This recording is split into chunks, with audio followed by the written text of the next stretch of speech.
As a person who's been a wrestling fan since childhood, I think I can speak for everybody when I say that we've all made great memories playing WWE video games. Whether it was by yourself, family, friends, during school break, snow days, or after a stressful day at work, you've had good times. And I'm sure you could look back on these days and remember roaming around the backstage area in Road to WrestleMania, becoming the popular GM in GM mode, or completing storylines in season mode, and even playing exhibitions. Also, the commercials were fire.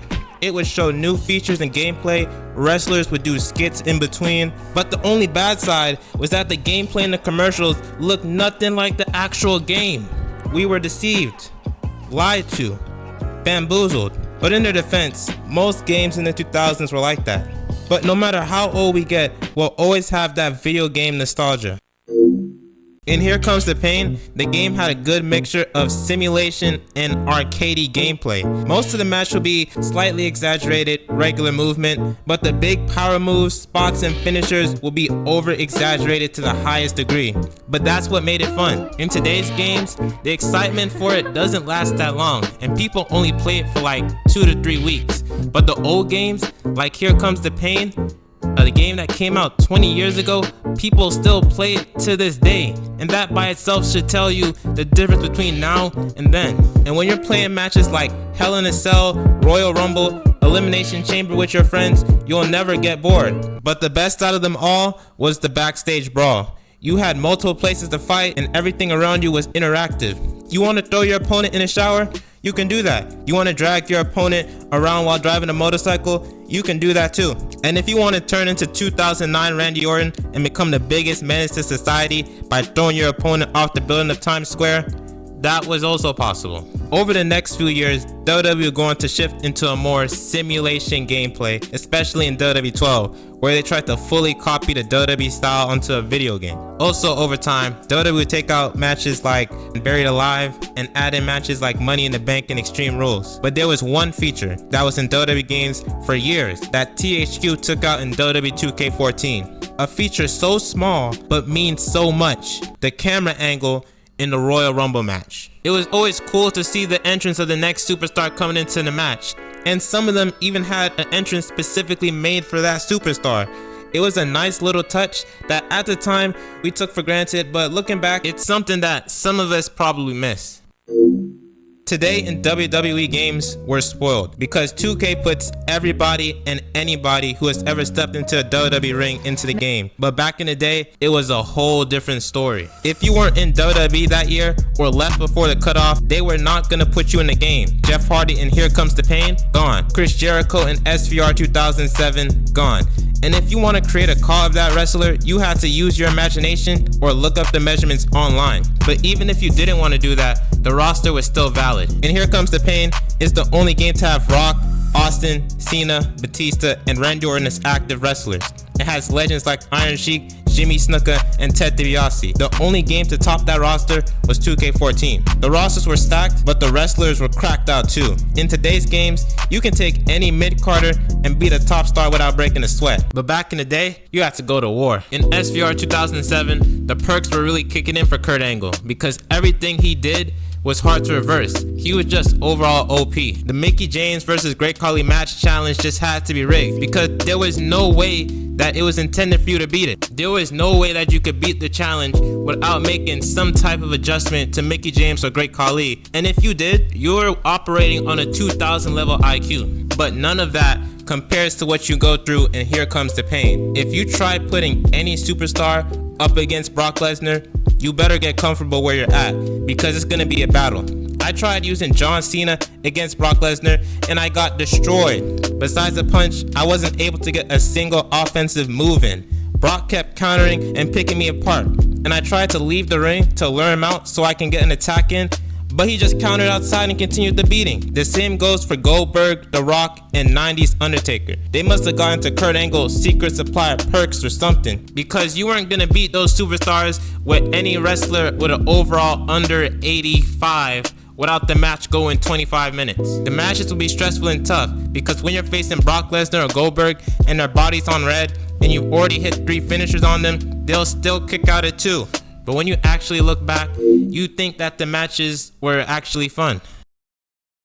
Season mode in the old WWE games blows the current 2K showcases out the water. In Here Comes the Pain season mode, you go through a year on Raw and a year on SmackDown and try to become the most popular superstar and collect the championship belts in storylines. There are over 100 storylines in the game, and which ones you encounter depend on the decisions you make. There's a faction storyline where you own your own faction and go into a feud with Vince McMahon's faction, the Corporation, and the other storylines you'll end up doing a bodybuilding contest with Triple H, or you can do a Kurt Angle's milk truck scene, or you can even main event WrestleMania and enter through the match on a zip line like Shawn Michaels did at WrestleMania 12, and some more stuff. And in the SVR series, you'll do storylines like who ran over Teddy Long. Basically, the storylines from SVR to SVR 2007 were great, but in SVR 08, something went wrong. The storylines were random. It felt like they were just randomly picking out stars for me to face every month, and they made me fight for Tori Wilson. It wasn't worth it. But the next year's edition, they make up for it by adding in the Road to WrestleMania storylines, where you would have multiple superstars and each star would have their own storyline. For example, in Chris Jericho's Road to WrestleMania, he would start getting these weird messages, start getting attacked by this masked man or a man, depending on which option you choose, and end up facing them at WrestleMania. In SVR 2010, you do a brand warfare storyline between the Raw and SmackDown champions. In SVR 2011, Rey Mysterio will lose his memory and then eventually become friends with Jack Swagger, of all people. But the best Road to WrestleMania was WWE 12. Unlike the past ones, this Road to WrestleMania was separated into 3 parts that are all interconnected. First is the villain storyline with Sheamus. In that story arc, you control a heel Sheamus, form a League of Nations before there was a League of Nations, and go on to win every belt at WrestleMania. Then at WrestleMania, while Sheamus is holding all the belts, you hear Justin Roberts announce a WWE Championship match, and Triple H makes his return from injury. Triple H wins the match and becomes WWE Champion, starting the next arc, the Outsider story. Triple H would go on to feud with The Miz for 2 years, and the storyline would end in a match at SummerSlam for the WWE Championship. Then the final story, the Jacob Cass hero story. In this story, Kevin Nash returns and eventually takes over WWE. He brings back WCW legends, he spray paints the World Heavyweight Championship with WCW, and he turns Raw into Nitro. On the debut episode of Nitro, Triple H challenges Nash to a 14-man Hell in a Cell where the winner takes control of Monday nights. The Hell in a Cell match happens at Starrcade, and Triple H pulls up with his crew like they're the Avengers.